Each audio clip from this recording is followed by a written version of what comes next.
Hey everybody, welcome to our live Disney reimagining show. Wow, really? Good morning. Good It's evening. morning somewhere, Oh my I'm gosh. sure. Good evening, Explorers. It is August 12th. This is our Disney show for the week. I'm going to be in rare form tonight. I can already tell. I had a lack of sleep. I promise we're only drinking water. Yeah, I had to close last night and then I opened. I had to get up at 4:30 this morning. So it will be very interesting to see what comes out of my mouth because I tend to, when I'm tired, to say things that you need to watch what comes out of your mouth. So but we want to welcome everyone who's joining our show. We have some special guests with us tonight. The amazingly knowledgeable Puppetry Villa are here. They're in the green room. We were worried. Green room. I was a little bit concerned because our temperatures are starting to skyrocket here in the Central Valley, but luckily we had a few glitches. But we have Ben. Ben is going to be on the bike, and he's riding the bike to give us enough energy to last through. Why did luckily we have glitches? Why is that luck? You mean we had glitches and luckily Ben was able to help with them? Yes. I think we need to show. See, I have to interpret for everybody because nobody can understand his language right now. We need to have the little sayings down at the bottom to make sure that people know what I'm saying. I can't even talk. Okay, well, on that note, welcome to our show. And we are redesigning Disney today. What would you do if you had the power to change the park the way it currently is? Would you leave it the way it is? Would you change something within the park? So we're mainly going to look at Main Street USA and Tomorrowland. Well, we're going to look at the whole park. No, those are the only two because otherwise it's going to be a 24-hour show. No, we have Puppetry Villa. It's going to be a 24-hour show. We'll be fine. It will be a 24-hour show if we don't get going with our chat check and everything. So welcome in chat check. So let's welcome in Puppetry Villa as we do our chat check. See, I told you he's exercising. Welcome, guys. Hey, guys. Thank you for joining us so much. Welcome. Yes. Oh my God. Okay. So Ben is pedaling away, getting his exercise in. Good job. So we're going to welcome in Rachel Loves Disney, Anthony Simone, RobFuz. You're flinging stuff at me. It's the Dr. Pepper that I got in my Cruising for Food. Noah's Adventures. It's Joey's World. See the World with Chris. More sunshine, please. Wow. Would you just please move away? You're like going to slap my hat off. You need to just not use your left hand, please. Okay. James Ryan. It's Joey's World. Good Lord. Please watch your hand. It's Joey's World. James Ryan. Excuse me. Sorry, I'm losing my place. We have Puppetry Villa. Anthony Simone. Michael Riley. Captain Akron 27. Lucy MGM. Trying to not miss anybody here. Sorry. Tiffany Peacock is here. And Bob and Ashley just came in. So welcome. Welcome, guys. Thank you so much for joining us. Right? I feel like I've been assaulted. You smacked my head and everything. So. And we're only 4 minutes into the show, and it already feels like I'm falling apart on it.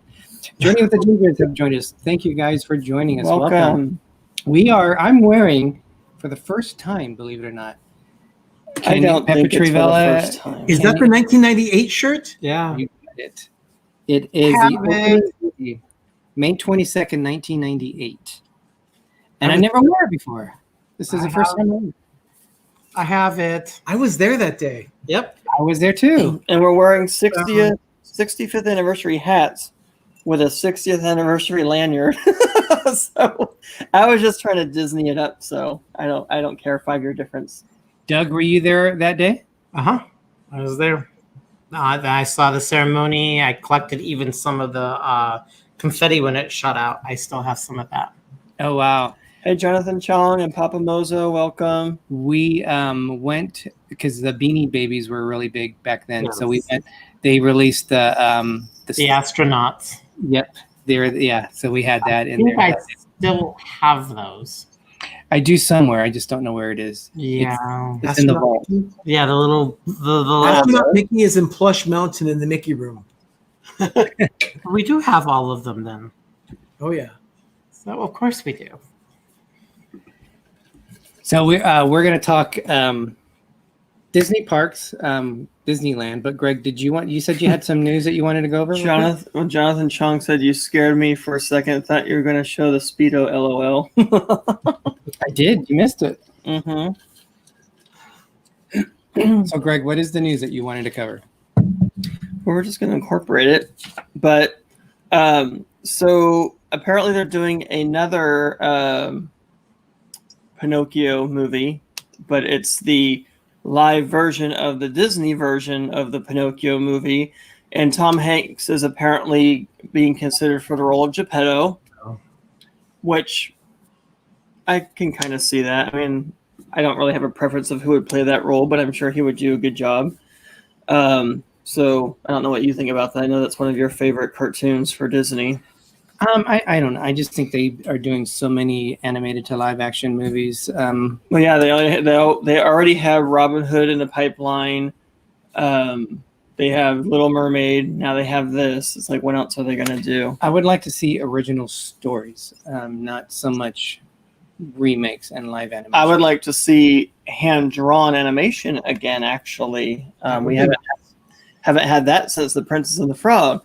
Speaking of The Princess and the Frog, that's probably going to go into reimagining Disneyland, because they are going to be reimagining Splash Mountain. So that's going to be interesting and different. I think everybody has different opinions on it, pros and cons, that they like it, that they don't like it, that they're going to miss things from the ride. I think that they're still going to incorporate a lot of the animals and things like that. They're probably just going to change the steamboat part and make it more, I don't know, Louisiana. They'll have to change the theming of it for sure. Did you guys see what Noah said in the chat? He says, more views make Ben pedal faster. Oh my gosh. Noah. Kevin Brubaker, hi everyone. We're going to be down in Orlando next week. We're going to try and make time to get to Disney Springs, but I have to make sure my daughter is settled. What did you do? I can't read it now. Oh, sorry. Is settled into UCF first. That's Well, that'd be awesome to go. That's the University of Central Florida. So Knights. go ahead with your. Okay, so we're going to jump right into it, because I think we're going to have a lot of discussion over on Tomorrowland, because I think we all agree that is the land that definitely needs the most love in the Disneyland park. But we were talking a little bit before we started the show about Main Street USA and the history of it, and when it opened in 1955. You guys want to jump in, because I know you guys have so much history and knowledge of Disneyland, but what was it like to walk through Disneyland in 1955 and the shops that they had there in Main Street? Originally, right now, if you go into Disneyland, you'll see every single shop has Disney paraphernalia. Everything is Disney. Not true in 1955. Walt rented those or leased the space out to other vendors. So there were a lot of third-party stores that sold merchandise. Even Hallmark was there. Wurlitzer, Oregon. Something called the Wizard of Bras was there. Various vendors were available on Main Street. So they sold flowers. So there was a flower cart there. You could buy flowers. There was really not much Disney stores. They were all sponsored. There was Sunkissed, sponsored. You can only get Sunkissed. Aunt Jemima Pancake House was in the front. Eggs. Aunt Jemima was over in Frontierland. Oh, I thought they were in the front. She was in Frontierland because of. There's another story about that. I'll tell about in a second. Good grief! This is too much. But yeah, there wasn't like everything Disney. I mean, there was not the mass market merchandising that they had, like they have like now. Hello, Scotland. We're just waving to everyone that came in. Robert, Martin, wonderful. all the way from Scotland. Sherry, Awesome Sunsets Travel. My mom came in. Kevin Brubaker, Robert Martin. Make it Life blue. is good today. I have to say make it blue. Welcome, Caitlin. I think we got everybody. Jordy with the Gingers. I think we got everybody. So James Ryan. So welcome to the show. And we saw a lot of the same names that were on the Disney Nerd Herders. They were live from Epcot. So yeah, out having a good time at the Food and I'm Wine happy Festival. for them that they got to go with everything going on, and Yeah. they drove like 24 hours to get there. That is quite the drive. I was going to Google that. I was just going to pick Boston to Orlando and just see what that trip was when I heard they were on the road. I'm like, I just found out from my networking client, not clients, but a gal that I network with. She got on the road and doing a road trip from the San Andreas area, which is the foothills, and they're driving to North Carolina. Oh my God. So like everybody's getting on the road, but no one's getting on airplanes. From San Andreas and the Sierra Nevada foothills all the way to North Carolina. Yeah. That is quite a long the trek. That's, I guess people are just thinking they could just have more control over the situation. I mean, flying is still very safe. I just don't know if it's a cost thing and they just couldn't get a flight. It was going to cost too much, but that is definitely a road trip. But everybody's doing that. They're like, I'm not going to fly. We'll just drive. And then there's D&G Explorers. Rob, thank you for joining us today. Always a huge supporter of us, so thank you for joining us tonight. We are actually going to be. We changed our flight because our cruise to Miami or out of Miami was canceled late September. So we actually just changed our flight to go to Cancun during the same time. So we can't drive over there, obviously. So we're going to try to fly. I have mixed emotions. I was going to say, what did you take to get to say yes, Gregory? Because I can't see you doing that. Well, I ordered. They're called Halo masks, and they're supposed to be better than an N95 mask because apparently the virus is 0.6 microns, something like that, and this covers or prevents 0.1 to 0.3 microns, which is a lot better. So feeling a little bit safer with that kind of a mask and filter system in the mask. I really wish we were flying Delta because I was watching videos and Delta is like doing all kinds of stuff for cleanliness. They even give you a little bag full of cleaning stuff and everything when you first get on the plane. And I'm like, can we just move it to Delta? Where are you traveling? Did you hear that they're going to have a massive hurricane at the end of that time in September? Probably.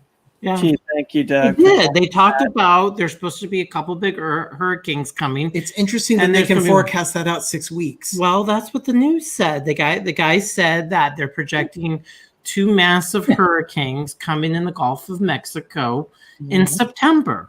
Well, we can easily cancel if we need to, and we will pay the penalty to change our flight to something else because I'm not flying in a hurricane. Sorry.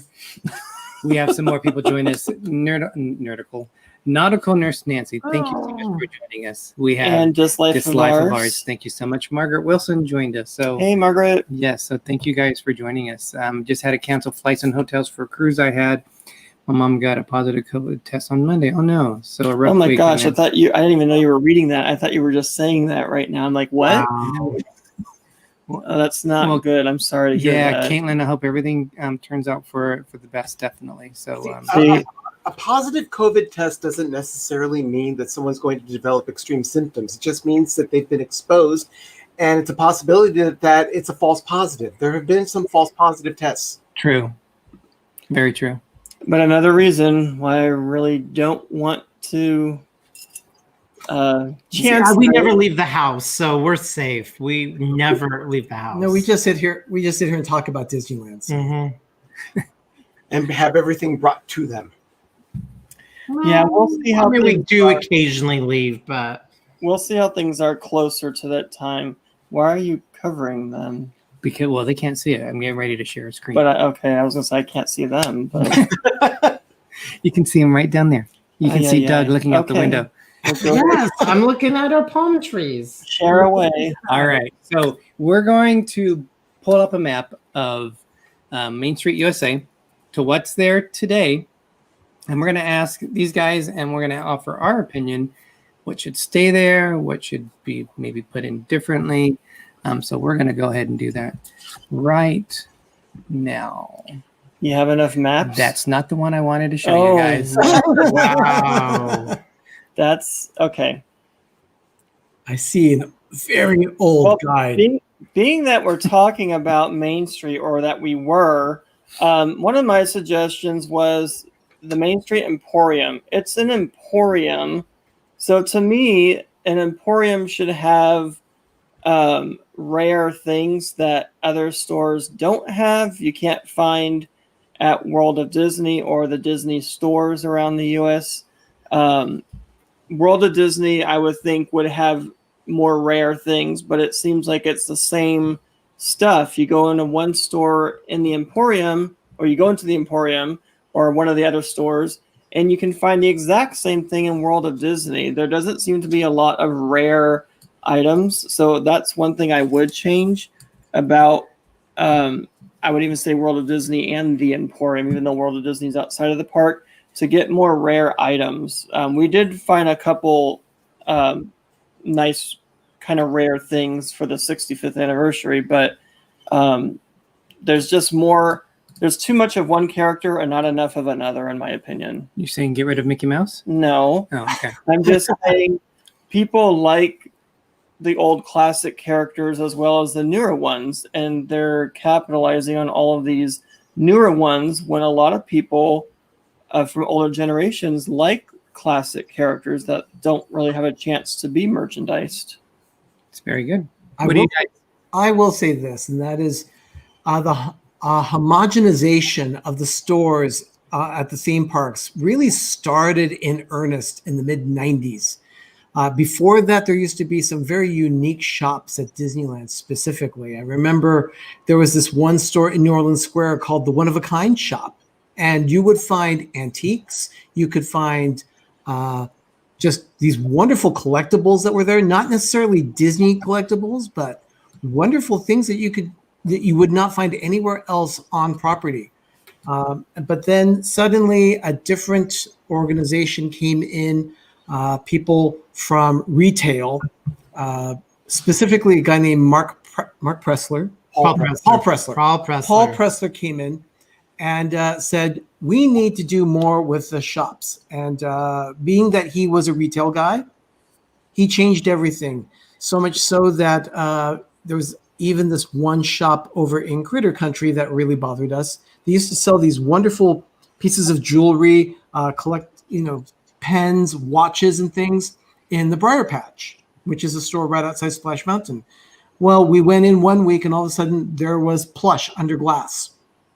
That's when we knew it was gone. The unique stores were gone. The markup of having your own swag and selling it instead of having third party did obviously all went into the 90s. Is because you make so much money selling your own crap.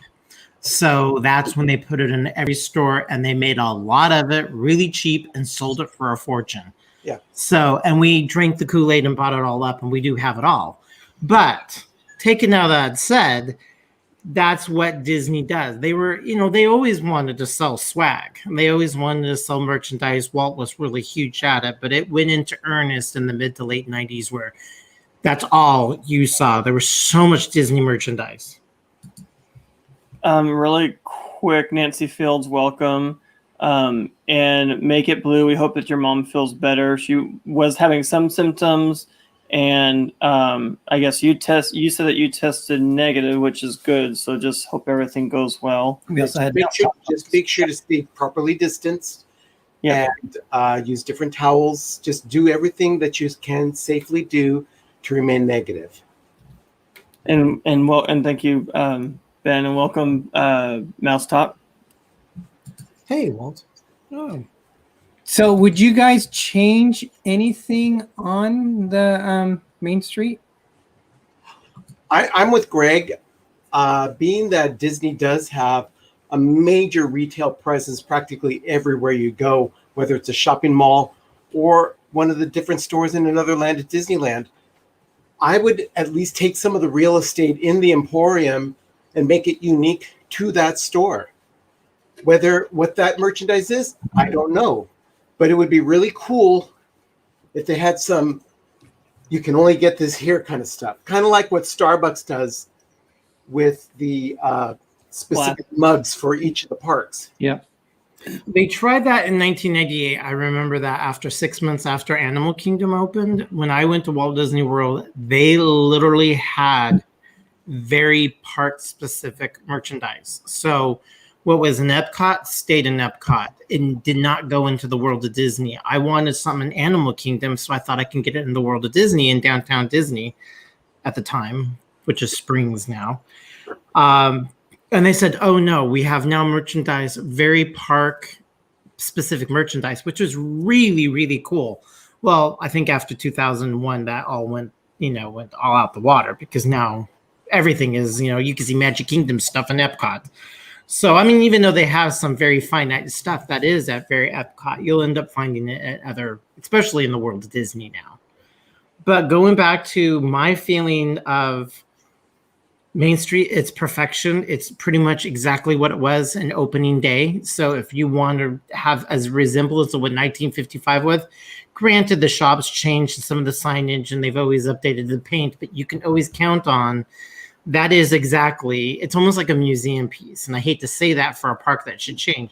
The only thing they need to do is crowd control. And like Disneyland Paris has it, they can have hidey holes on the side behind each one of them to help move people because that park gets really crowded when it's nighttime and parades. What Doug is talking about is that Main Street in Disneyland Paris has arcades that can move people very quickly from one end of Main Street to the other, right, without having to go down the main middle road.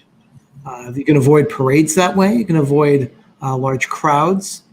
Derick, Gregory, you saw the arcades. Yeah. You liked the idea, didn't you?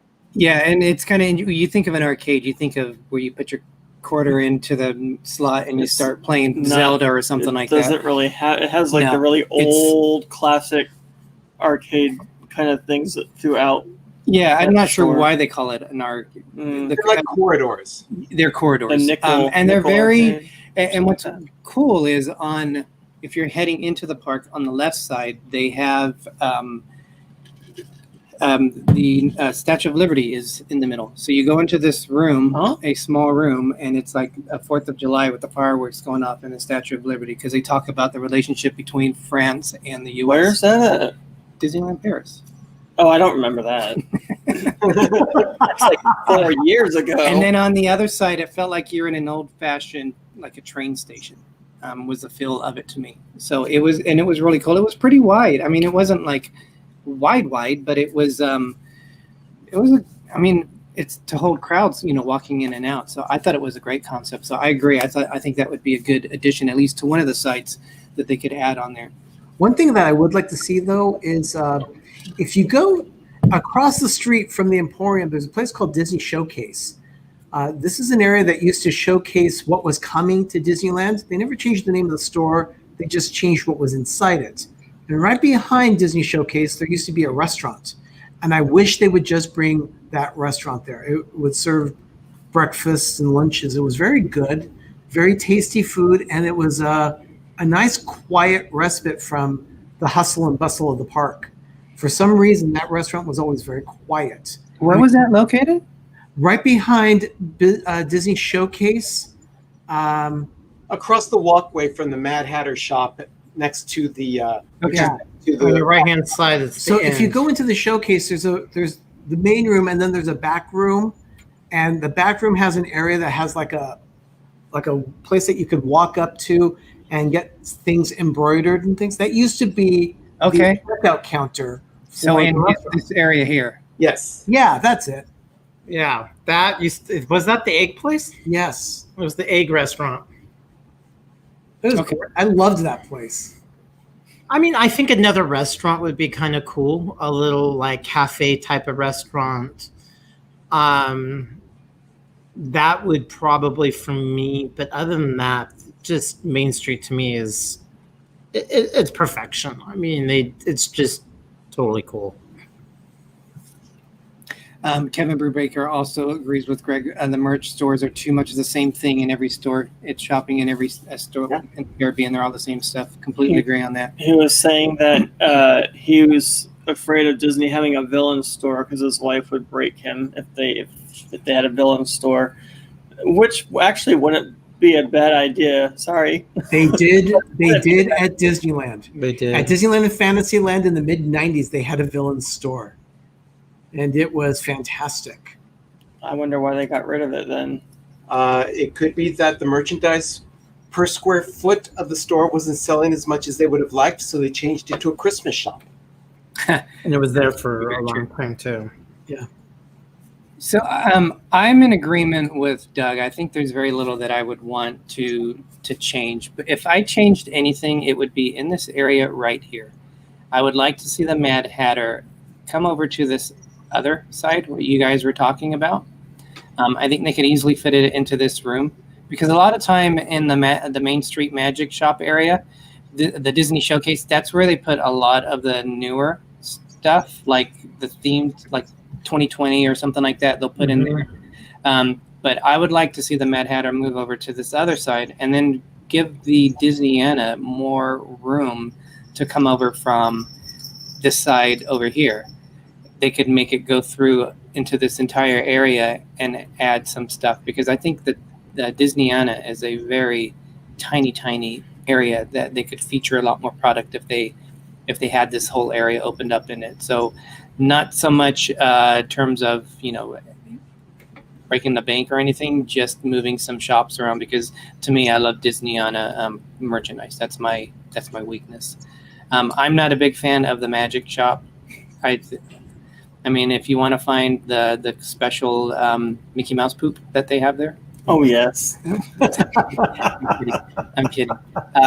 But I do. I mean, the favorite shop that we had down on Main Street was right next to the Carnation Cafe. It was where that was, but in the building, it was the Blue Ribbon Cafe, and that was my favorite one. That was before Starbucks went in across the way from it. I love that. I love their cinnamon rolls that they had there. I would probably bring that back. Yeah, and I would probably bring that back where they have the Jolly Holiday, which is up in this area. It's funny. They have great seating out here in the Jolly Holiday, and we tend to eat here quite a bit because of the ease of it. That's the perfect place to see the parades and everything too, and just people watch. But if it was the blue or the if they had those great cinnamon rolls, that would be awesome. So that would be my only thing of that I would probably say. I mean, if you really wanted to, you could go get a cinnamon roll, bring it back, and then sit there and pretend like you're back at the area. But you're right. That was the Blue Ribbon Bakery was shut down when they opened the Jolly Holiday because they were remodeling to put in the new remodeled Carnation Cafe. Yeah. That and Starbucks came in. Yeah. Which was sad. Your mom. I know a lot of Disneyland because our whole house was purchased from Disneyland and at Disneyland, and we know a lot of people that actually work there, some cast members. And square footage wise, the original Disneyana that was on Main Street that is now Starbucks, the current Disneyana that was the old bank and where Lincoln is actually a lot bigger. Is that because they include that back area too? Not just yes. They have the gallery areas. Because Disneyana was the same way. There was that tiny little room, and then you go into another kind of tiny little room. They made more money in that little room than they probably made in any part of the park because that's where all the collectibles and the high-end stuff. And that's why they gave them a bigger space. Because it was also equivalent to the gallery because it was the Disney gallery that was up above Pirates of the Caribbean. The gallery didn't sell that much. It was Disneyana. Then they went back and forth, and the gallery had to be evicted, and then it was the gallery. Now it's Disneyana. But actually, square footage and the amount of stuff, it's actually bigger than Main Street, the one that was on Main Street. That makes sense with that, yeah. But I would probably put Mad Hatter. I would put, like I said, a corner cafe there if they need to make money or make it more of a museum piece and may have more history of Americana, Lincoln, do like the Gettysburg Address or have a little bit more so when you're walking out you can see like a little bit of more of of the Lincoln experience instead of just dumping right into a junk store that sells hats and mouse ears. We all love our mouses and hats and mouse ears, but I just think that would be cool as like a cafe or a museum kind of thing if you felt like you needed to get rid of that. But you swapping those things out or here and there. I mean, but other than all, I mean, Main Street to me is just, I spend hours there. There's times I remember one time I never went past the hub in any of the lands. I stayed in Main Street for 9 hours. Oh, wow. It's that time again for the Spotlight channel. And Caitlin, after this breaking news. Yes, Disney Actors Association gets agreement with Disney World. Stage shows might be coming back soon and having their test center for them. So that would be very interesting. And the test center is not just for the cast members; it's also for their families. Oh, good. Very good. All right, so it's Spotlight time for our channel of the week. This channel is actually in our show tonight. So that's always good. Sorry. Oh, good. As I blind Greg with the lie, I always forget that. So we are, excuse me, as my Dr. Pepper wants to say hello again. Yeah, it is. Sorry. That was brought to you by D&G Explorers. And I'm trying to chew gum and walk at the same time, and I'm failing on both measures right now. Yeah, because you don't have any gum in, you're not walking. So there you go. All right. So our Spotlight channel of the week is none other than Make It Caitlin. Blue at Disney Adventure. Yeah, it is Caitlin. So she had a live show about 2 weeks ago, and it was, as I'm trying to find the page, here it is, sorry. She's been doing live chats on different parks. So you have the Shanghai one. She's at Disneyland Paris. We went to Disneyland Paris in 2017. So you're blinding her with the lights. It was very interesting to hear her take on these parks. So she currently has 176 subscribers. Let's get her up to 1,000. So it's Caitlin at Make It Blue, a Disney adventure, life with autism, ADHD, and hearing loss. So Caitlin, I love your channel, and let's get some more people over there to support you on there. And all creators, please throw in the chat that you're a creator. Check each other's channels out. Support everybody. We love to support other channels, so please support everyone in the chat. Yes, please. And all our supports channel out there, please. Thank you so much for everything that you do. We love you guys, and we appreciate everything that you guys do out there for us. Hey, did we say hi to Jim from More Sunshine, please? Jim, More Sunshine, welcome, please. Jim. Hello. Thank you. Thank you. Season's greetings, Jim. Already texted him hi. Earlier. Yeah. Rachel loves Disney. Rachel was hoping. She sent us a letter, and we were going to read it on tonight's show.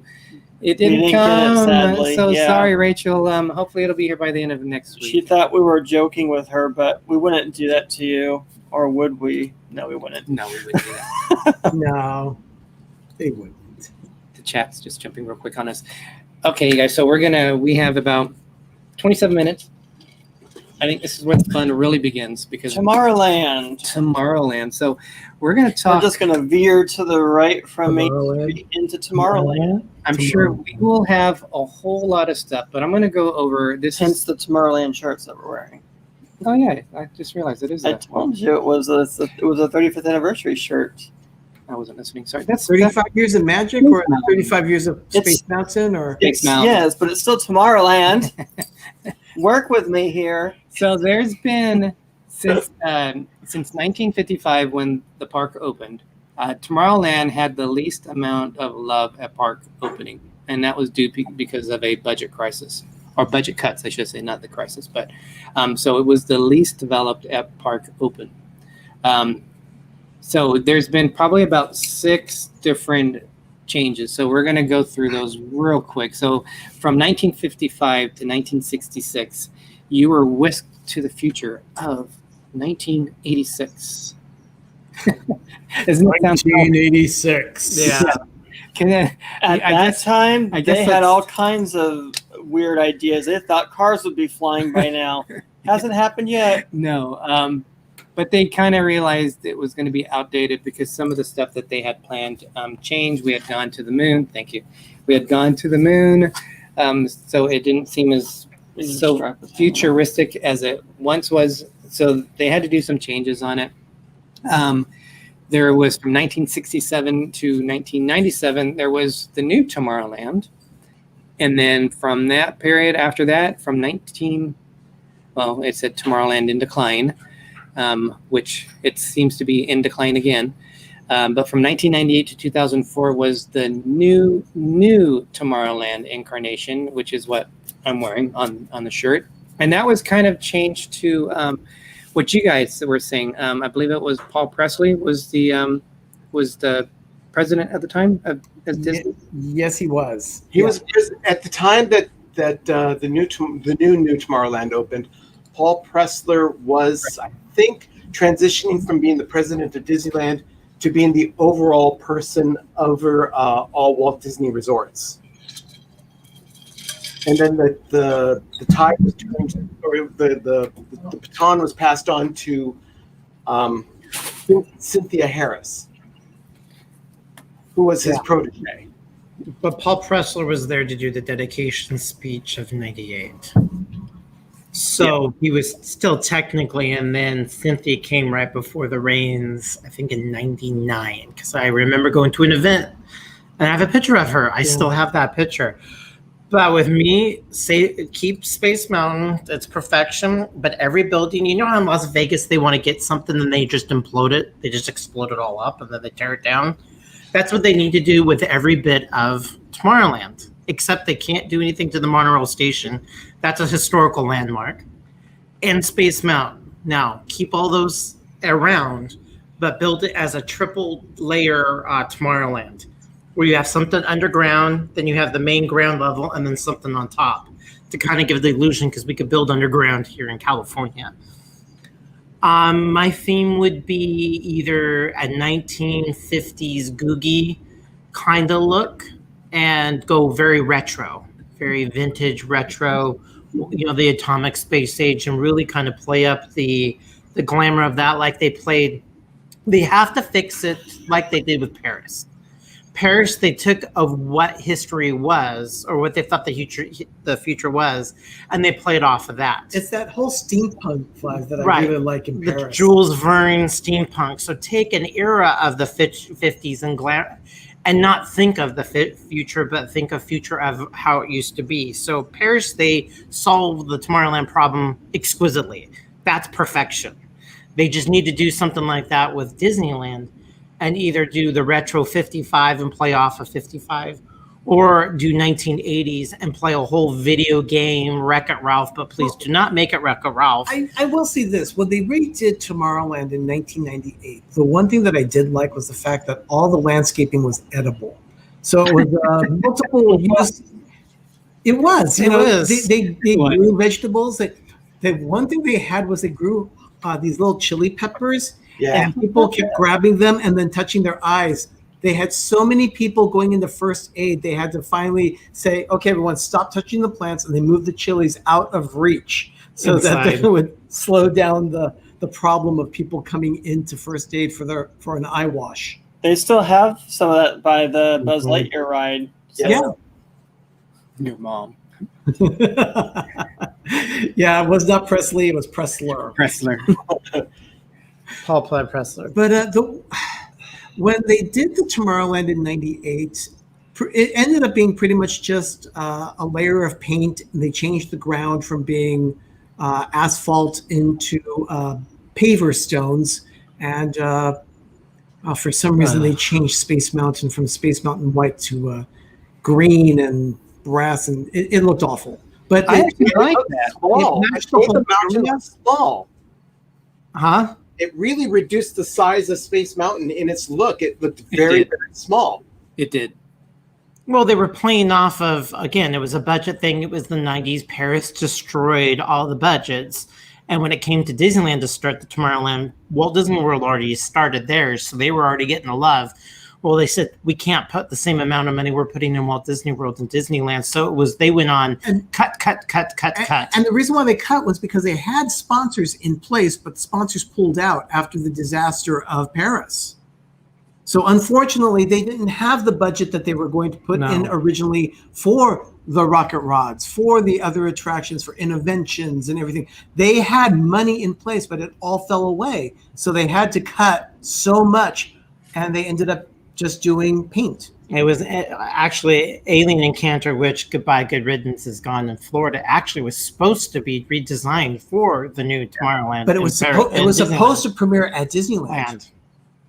But they changed focus at that point. Because they started with Florida first a couple of years before. And they said, oh, we'll just put it in Florida. And then that's what kind of happened. And then again, it's all hemorrhaging money. What? Oh, Margaret. Yeah, I graduated in 86. I graduated in 1982. I do know that there's 1993. They're supposed to be taking out the French fry mountains, as everybody calls them. They look like giant golden French fry pillars. They look like French fries or churros. They do. Yeah, they're gone. They're gone. They already took them out. Yeah. When did they take them out? I didn't even notice. Well, last year there was a video that Arnie and I did of the Astro Orbiter last year in August, and the mountains were already being deconstructed at that time. Oh yeah, I saw the wall. I just didn't know when they finished it. I don't know if it's finished with all the little structure and the little like pillars that are supposed to do. Oh, speaking of pillars, they have the Lucite up at Epcot right now. It's beautiful. For the entrance. What? The Lucite. It's not a pillar. Remember the fountain in the entrance of Epcot used to have these Lucite, almost like a monolith kind of thing. But there were three of them that came together to form like a display statue kind of thing, and it's really pretty. The Lucite looks like a large chunk of plexiglass. It looks like giant peak crystals, clear glass crystals. Man, but they just put them in Epcot right now, and they're gorgeous. But they're supposed to update Disneyland, and I don't know if it's all done with these hanging plants. And I don't know. Again, we haven't been there since. None of us has been there since March or February. We haven't been there since late September. Yeah. Well, Disney Nerd Herders has been able to see it, so if they were here, they could shed some light on it. But they're having too much fun being there, so.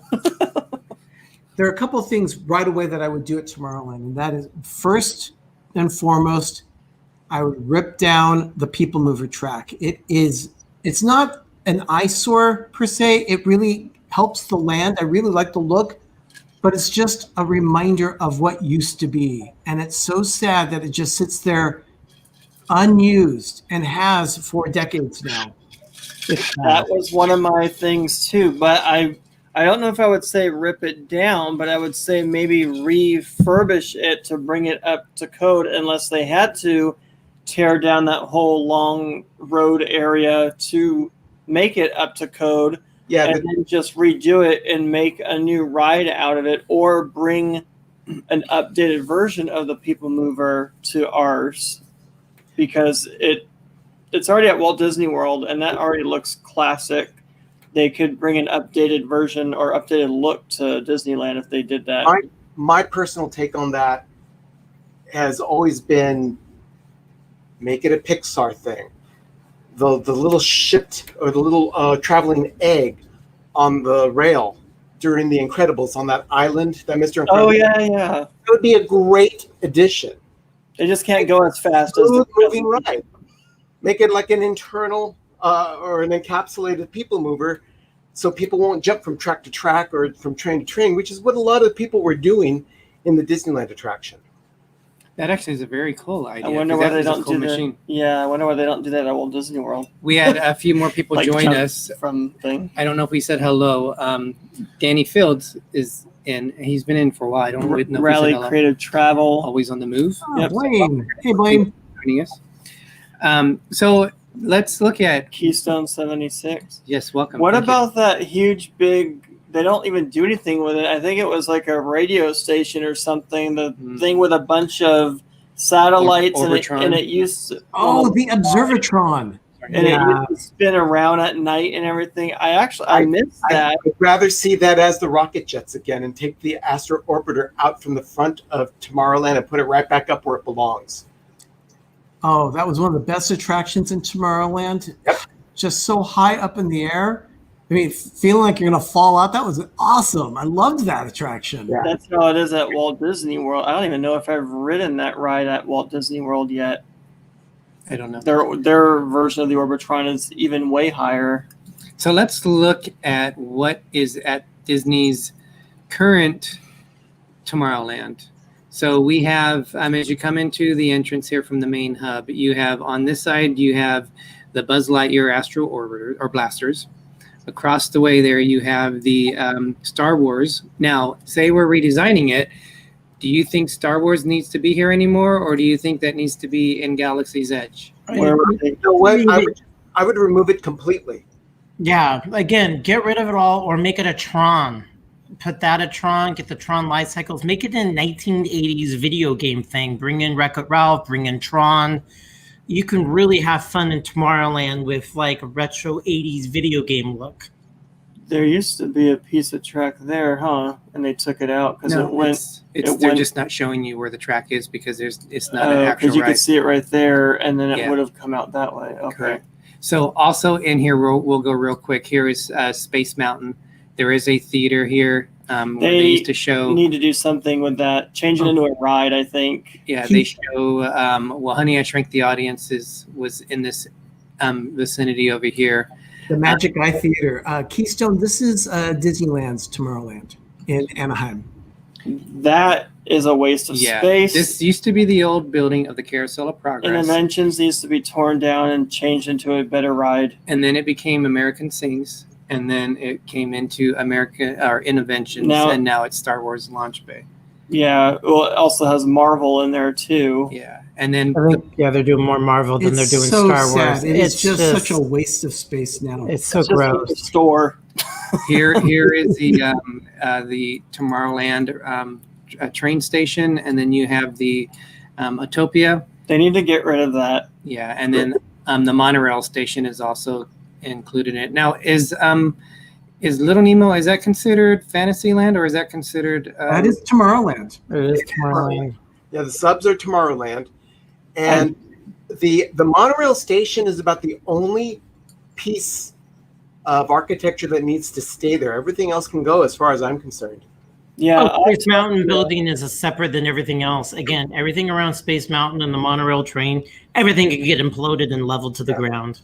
I think if they were to go to the drawing board and come up with a fresh take of Tomorrowland and come up with all kinds of new ideas that are nowhere else around the world, it would benefit Disneyland.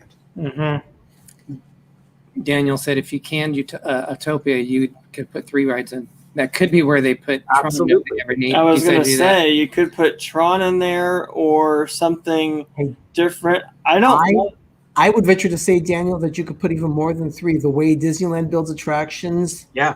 they could easily even stack things on top of each other. The way they do things, They could do it underground. They can sink things seriously underneath the ground. When you talk about the real estate that is available there, if you took out everything from the carousel building all the way around to up to beyond the Autopia and to where they used to have the boats, the motorboat cruise, cruise, that's a huge chunk of property that could be completely reimagined. So they've got a lot of opportunity there if they were to just make it a blank canvas. Yeah, because what they did here, they combined the Fantasyland Autopia and the Tomorrowland Autopia to make it one big track, and that is, you're right, that is a huge area. That happened in 2000. I just think Autopia, it is a waste. I mean, it was there when the park opened, but I just think it's a waste of space. They need to do something different with it. I don't want carnival style rides in there like how they did with Dinosaur Land. No. And then it looks like they shut the whatever it's called, Primeval World down. They should just shut the whole thing down, redo that whole area. But you could either put a big ride or a couple different ones. What? We have Kay Atwood that joined us, and Hey, also welcome. your sister joined us. So welcome, Sherry. Oh, hi, Sherry. And that whole boat area, yeah, they could either do a little water ride or just drain that out and connect that with the rest of the land and make a bigger attraction or a couple attractions. They have a lot of movies that they could be making Tomorrowland type rides from those futuristic movies. Or what you do, take the concepts that they have from the attraction Spaceship Earth, what they have about living underwater, going on vacation underwater, or going on vacation in space, or going just someplace very, very different. They have 3 possibilities. Let's say Tomorrowland's 3 different possibilities of what things are like in the future, whether it's in space or underwater, or that would be cool if you can incorporate a water ride and then space ride and whatever else they talk about as far as what choices you get on that ride when you're doing the touchscreen thing, and incorporate that into one ride. I think that actually would be a cool idea. Could they do an updated version of Horizons on a smaller scale and put it somewhere in there? They probably could. Possibly, yeah. I never got to see Horizons. Chris said, I never did I either. loved Horizons. Chris said make a spaceport with shuttles to the space station, simulate the whole area, and they could I actually like do that. with the monorail. I mean the people mover track. That would be cool. What my plans would be for this area. That sounds like Mission to Mars kind of thing that he's talking about. Yeah, but but you're enclosed. You can actually create, like, if you think of the people mover and just call them shuttles, and you're going from a cruise port to, or a spaceport somewhere, you could do something like that. Like it changes scenery and things. Yes. Kind of like how the Hogwarts train does that. Oh, okay, that would be cool. So what I would do is I would get rid of Star Tours, because I don't believe it should be. And it doesn't, to me, it's confusing for people. If they see Star Tours, they're going to think, where's the Galaxy's Edge? As long as they move it to Galaxy's Edge, I still think it's a good ride. They don't get rid of it. The concept of Star Tours does not match the concept of Galaxy's Edge. So if they had a choice, I would just eliminate Star Tours altogether. You already have it in other parks around the world. Disneyland can do without. I like that concept. I wouldn't put Tron in there. I was thinking about Tron being great, and then because I thought, okay, how Space Mountain at Disneyland is a different one than it is from the other parks, and I thought, no, I wouldn't want to do that. So my thought was, in Walt Disney Studios in Disneyland Paris, they have a coaster called Crush's Coaster. Oh, and yes. I thought it would be cool if they themed there. it. No, not there. It was be in this Star Wars area. I thought it would be cool if they changed it to a Wall-E attraction. That would be cool. Great idea. Wall-E is where you kind of like spinning in space, and the Crush's Coaster, you are like spinning around. So I thought that would be really fun to put that where Star Tours is currently. I wish we could have gone it more than one time, but just the line for it, we purposely went back just to ride that ride, no matter how long it took, and there was nothing like it. It was just awesome, and I hear that's kind of how the new Guardians of the Galaxy ride at Epcot's supposed to be. So that'll be cool too. As corny as it was, I still miss the Tron attraction they had at Disneyland for a few years. I loved that. They had I don't know if anyone ever experienced it, but they had something they called Super Speed Tunnel, which was part of the People Mover. And at one point, they would have cars racing through it. It gave you the illusion that you were racing cars in a tunnel. But then they changed it from just cars to Tron. It was great. I loved it. You actually ended up on the grid. It was so cool. Mm-hmm. But of course, when the People Mover went, so did the World of Tron. Yeah. The People Mover would be cool if it went through the whole park, but that would probably be at least a 15 to half hour trip. Plus, as slow as it goes. Plus, you're going now into the jungle, and you see a People Mover, and then you go into Fantasyland, and there's a People Mover. Well, they would have to look a certain way to where they could fit into all the lands. They could do That it. would be fun just to experience something like that. So what I thought with this big old building that they haven't done anything with for a while, why don't we give Walt Disney some kudos? Why don't we make him an animatronic? That would be No. freaky, though. We could have That would be That will never freaky. we could have him. People could meet him and see him give famous speeches. They could change the movies of it, almost like Moments with Mr. Lincoln. That would be freaky. I'm sorry. I don't need to meet Uncle Walt that way. I've heard rumors that he put in his will, because he created audio animatronics. He said on his deathbed or in his will, "I do not turn me into an audio animatronic." I don't know how true that is, and I don't think the company has that in them to do something that's actually kind of gross. I don't think they need to glorify or do something like that to the man who created it. That's just ew.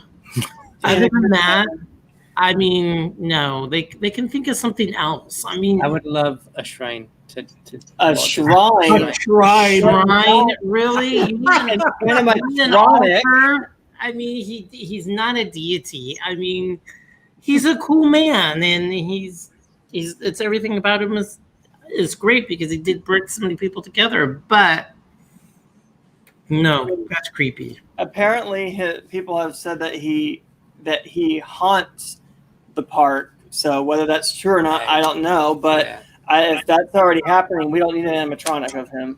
No. So I believe that. you know how there's multiple levels on here. I thought downstairs you could have it where you would have like the movies showing with like the opening of Disneyland. They could do like the history of Disneyland, so people could sit in there, relax to cool off, or get warm if it's in the colder winter. But at the top would be where people would board onto the People Mover, or as what Ben had said, those little vehicles that they used in the Incredibles. Yeah, that would take you. That would be your launch port. Because if they're going to redo the launch port, they really don't have an entrance to get into that anymore. But if they use that, they could use that as the launching area to get onto the People Mover. So that would be what I would do with that building. Well, or they could just redo that whole building's infrastructure, meaning just take it away and start from scratch. We did have a question, you guys, from Caitlin. She said, is there a ride concept that Walt created but never did in the park? Candy Mountain? Which one, Ben? Candy Mountain? Can't Candy fit Mountain? that into Tomorrowland, though. No, she's just saying in general. She's not Yeah, I saying know. that. I'm just joking. For 10 years after Walt died, that's what the corporation was doing, is what would Walt do? And they had a list. They went and did all of his movies, his TV shows. Space Mountain was on that list. So they did. So when they were building Walt Disney World, they did Liberty Square was supposed to be in Disneyland. They put it in Walt Disney World. So they used up everything that I think Walt did have, because he did have a lot of stuff in the bank as on the plate. And I think because the leadership died, the leadership that took over freaked out, and they just said, we'll just keep the legacy of going. And I think they ran out of, they did absolutely everything. Yep. I mean, they even went and created as far as Epcot. That was his crowning achievement. So they did everything Walt wanted to do. They created Epcot. They did Liberty Square. They did Space Mountain. So if you think about it, it was all done. Interventions would be a huge area to fill space with something. And that they could either use that building and make something of it, maybe Meet the Robinsons thing that's kind of like futuristic and inventions and things like that. They could even maybe do a Wreck-It Ralph type of a thing. I would actually, me personally, I would go out on a limb and create something that is not inspired by IP that Disney owns. I would say try something new. Try something like Pirates of the Caribbean or Haunted Mansion or Space Mountain or Tell Big a Thunder. story. Tell a story. Try something new. Brand new Something IP exclusive to the theme parks that is not a ride or already a ride or a movie or television show. Make something original. Well, if they had, let's just say if they're addicted and they're still drinking the Kool-Aid and they had to have an IP, I would go for Wreck-It Ralph for Tron. If they were hell-bent and they had to have an IP for Tomorrowland and theme it. But my idea is I'm like you guys all. I'm starving for new original content. Yeah. I mean, you just said Pinocchio with Tom Hanks. Yes, I saw that yesterday, and I kind of gagged. I mean, they're gave the green light for Tron 3, but that's only going to go on Disney Plus. It's never going to see the movie theater. So they're going to put out a lot more movies that are not going to be in movie theaters. That they have this new outlet called Disney Plus, and Tron 3 would not happen if it wasn't for Disney Plus. I do like the idea of a Meet the Robinsons Dark Ride, though. That's a horrible movie. No, it's not a horrible movie. Yeah, it's horrible. Not I don't think it's horrible, but it has some fun factors like the T-Rex. You know, you could be chased. It's not Jurassic World or Jurassic Park, but you could be chased by a T-Rex at some point in that ride. A bowler hat can come after you. I don't know. I mean, it's been a while. I think I've only seen things. that movie once, and I wasn't a real big fan of it, so I'd have to see that again. I mean, it's different, but it's Mickey thumbs down. It's bad. Normally, the rides come from they're normally from some kind of they get it from some kind of thing that already exists, like movies or rehashed a mountain or something. Like Matterhorn is after a mountain, and I don't know what Space Mountain's after. I guess that's not even a movie, so no, they created it. Not yet, anyway. It was after the journey into space. It was after the box office success of The Black Hole. Are you kidding me? I actually forced myself to sit through that movie because I've never seen it before. I told Greg it was bad. I will probably never watch it again. But at least I could say I saw it. Yeah. The Black Hole, very slow film. I mean, it wasn't horrible. It was all right, but I don't know if I'd watch it for a very long time. All right, guys, we're at the top of the hour already. I know. Wow. That come on. We have this and that, which on the Disney side. We have the Ship Show, which is on the cruising side. Definitely check out those channels. They both put on great product out there. But I want to thank you guys for joining us. What's coming up on your shows? Ben is still going at it with his running or walking or cycling, whatever you want to call it. It's my stationary bike. Yes. So what do we have coming up with you guys? Something exciting. Tomorrow we have a kind of new look for Life with Ben. So tune in. 10 a.m. Eastern, 7 a.m. Pacific. Oh, yeah. Quarantine. I'm looking forward to that, and I have a feeling I know what it is. Quarantine? Is that what Doug said? Florentine. Oh, Florentine. Oh. Quarantine. What else is coming up with you guys? Oh, my goodness.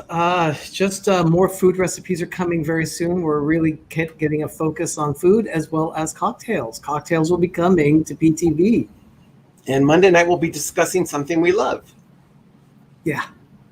Definitely. Well, that just opens it for all kinds of stuff. Oh, they're encrypted. They're not going to say it. They want everybody to be, ooh, what is that? You got to know, find out. We do have holidays. I know it's already almost the end of the year. I can't believe it. And 2020 is just going along. But we have holidays coming up. So I know everybody is going to start having holiday shows and things and trying to do ideas before other people. But it doesn't hurt to collaborate with people and have fun that way too. Keep our social distancing. Caitlin, you're welcome. Thank you for everything that you do. So keep it up. Good job, and let's get you to 1,000 subscriers. I hope your mom feels better too. Yes, please keep us in mind and let us know. We do have our Disney cruise, but we're going to take a couple of weeks because this next one, I really want to make sure when I have them, they're all on the run. With everything going on with what we had to deal with work, the escape videos did not come out as quickly as I had wanted them to. We're both going to have our creative input in this one for sure. Yeah, so they're going to wait a few more weeks. We went with Josh, always on the move. He did put videos out of the trip that Greg and I was apart with him on some of them. With Yosemite. Yosemite, we're going to put out a vlog on that. That should be out within a couple of weeks. So we have a few things in our pipeline, but we want to thank everyone for joining us. Thank you for the support, the love of this community. You guys are awesome. You have other things that you can choose, and you choose to watch us, and we really want to say thank you for that. Yes, thank Pepper you. Villa, we love you guys. You guys are awesome. Yep. Love you guys too. Jim, The feeling's mutual. thank you, Jim, for putting all the different Oh channels yeah, in it's there. awesome. And Captain Akron 27, I think you said hello. Yes, So I did. thank you guys. Other than that, you guys have a great night. I'm Derick. I'm Gregory. If you figure out our names, it's okay because I'm Little Explorer. I'm Big Explorer. And as Disney once said, we are just getting started. Have a good night, Have a everyone. nice night. Bye, everybody. Bye. Bye. Bye-bye, dilly dilly.